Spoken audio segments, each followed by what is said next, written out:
خولی تو بخدا خب یکم واقع خب بریم.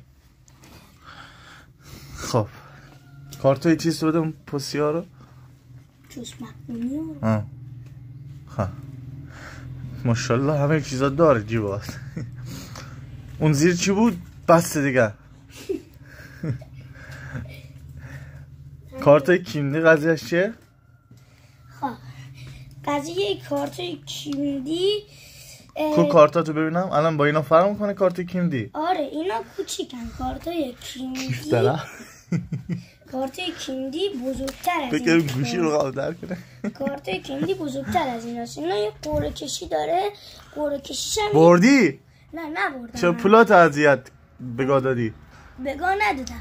هر کس 100 تا از این کیمدی رو داشته باشه یعنی تمام کارت کیمدی رو توی چیزش داشته باشه توی بازیش خراب کرده دیگه. میگه هیچ که برنده نشده دیگه. خب هم پولاش اومد الان. من برنده شدم اما هنوز پولم بهم ندادن. خب کلاتو برداشتن.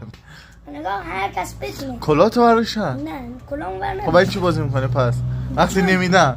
چون هر نفری که از این کلابو داشته باشه که توی کدشو توی این کدش پیش که این پایینه که بره تو گوشیش بزنه کیمدی بازی که کد اینو بزنه چیزه تمام بازیکن‌ها رو میاره. حتی مارادونا حتی پله حتی زیدان همه بازیکن‌ها رو میاره. این شکلی باعث میشه که شما ببرین بازی رو و شانس خوبی داشته باشین.